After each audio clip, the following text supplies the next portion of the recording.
Hi, this is a lecture on Heron's formula. Recall that for a triangle, area of the triangle is equal to half into base into height.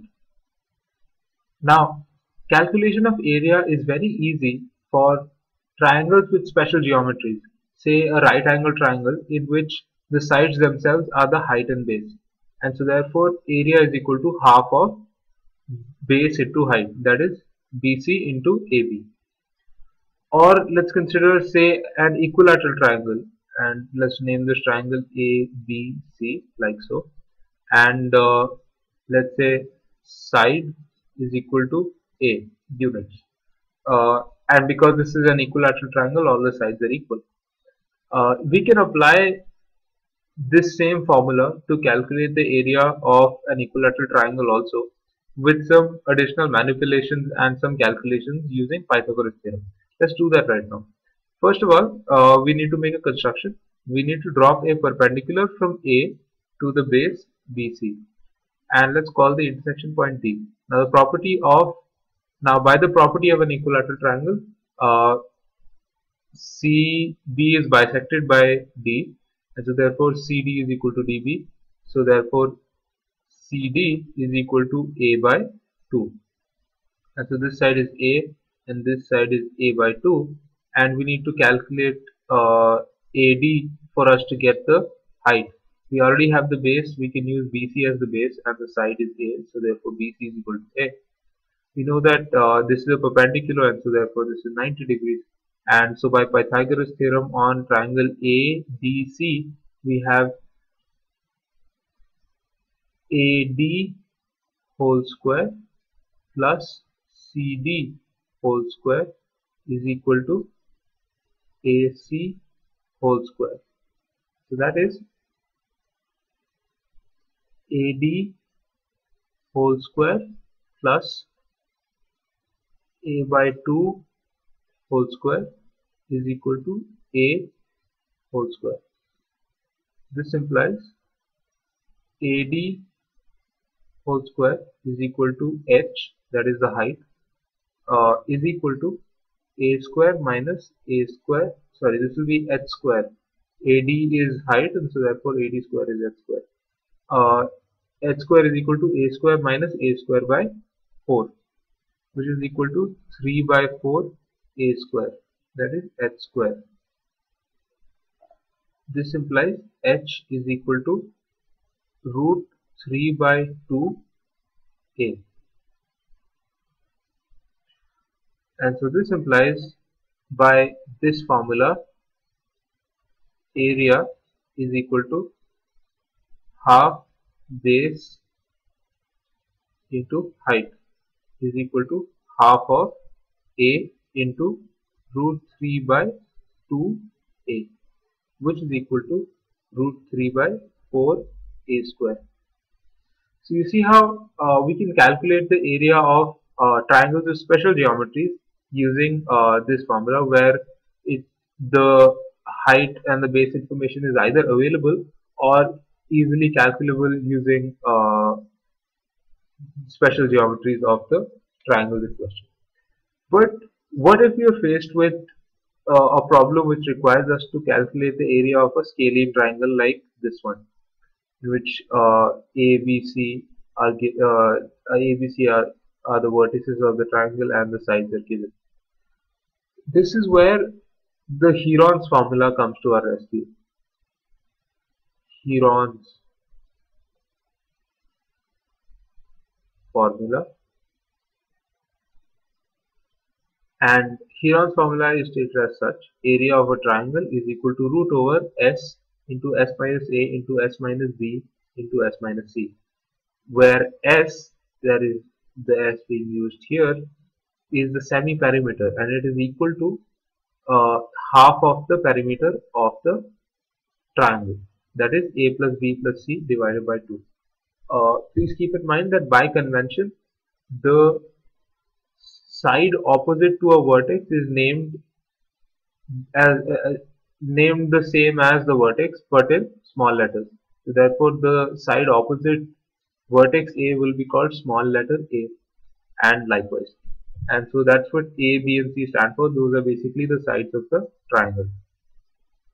Now, now let's look at solving this problem. So we know that area of the triangle is equal to root over S into S minus A into S minus B into S minus C whole root, where S is equal to A plus B plus C by 2. So let's calculate S first. So we have 8 plus 16 plus 14 by 2, that is equal to 38 by 2, which is equal to 19.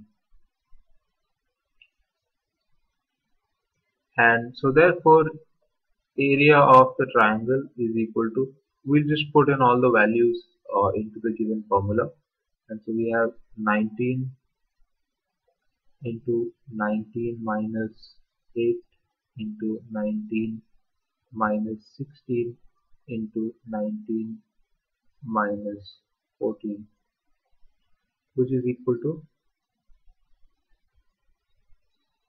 19 into 11 into 3 into 5.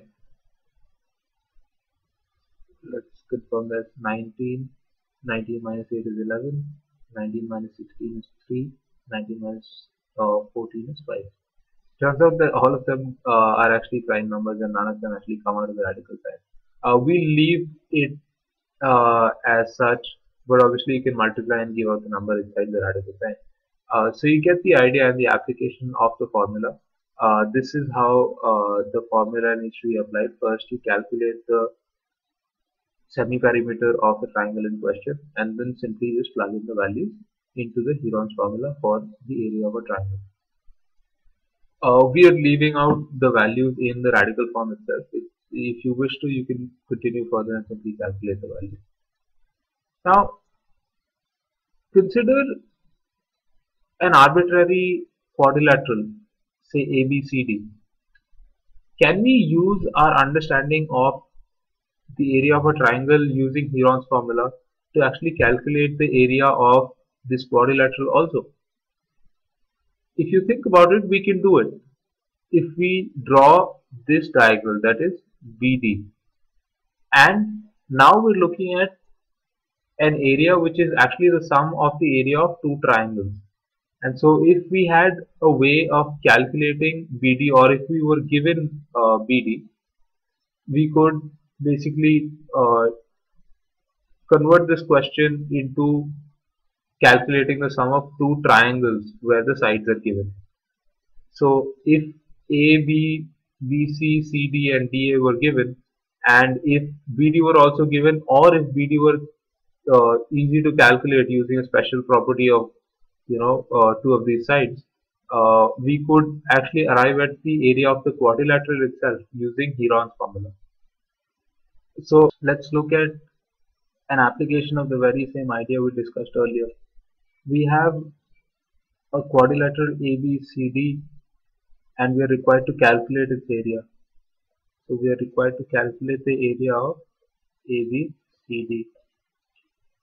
So we can divide the area of the quadrilateral into two triangles themselves, triangle ABC and triangle ADC.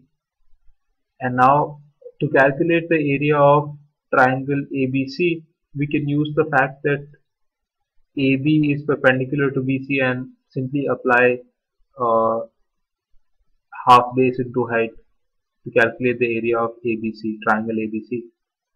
But to calculate the area of ADC, we require the length of AC, because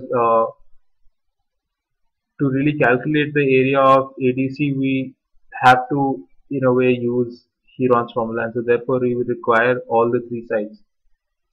And so the way to do that would be to calculate the area of AC using Pythagoras theorem, which is applicable in triangle ABC because it's a right angle triangle. So let's go ahead and do that and calculate the area, the length of AC first.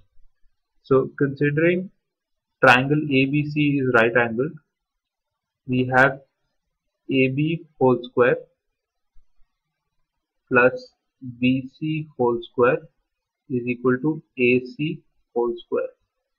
This implies AC whole square is equal to 9 square plus 40 square is equal to 81 plus 1600 is equal to 1681, that is AC whole square.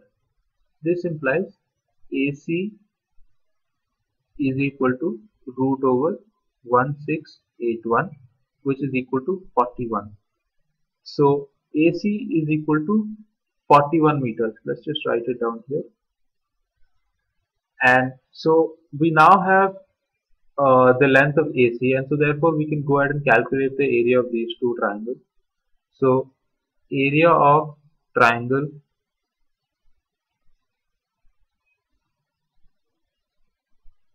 ABC is equal to half of base into height, because that would be the easier way to do things. So we have 9 into 40 is equal to 9 into 20 is equal to 180 meter square, obviously. And so now, as far as area of AD is concerned, we'll have to first calculate the semi-perimeter as the formula needs us to. So therefore we first calculate the semi-perimeter. So therefore S is equal to 28 plus 15 plus 41 divided by 2, which is equal to 28 plus 56 by 2,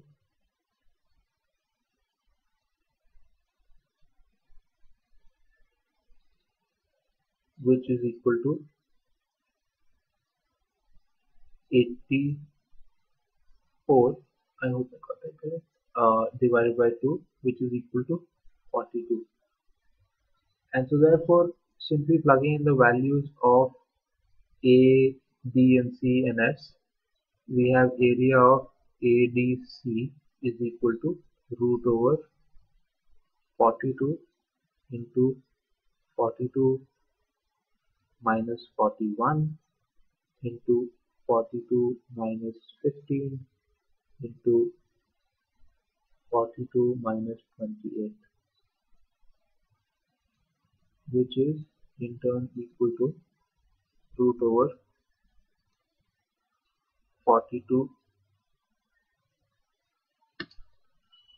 into 1 into 27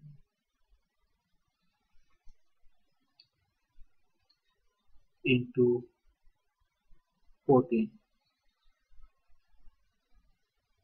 which is, you can say, 6 into 7 into 3 into 9 into 7 into 2. I'm really just splitting the terms out so we can see what comes out of the radical. So we can take out 1 7 here, and 9 comes out as 3.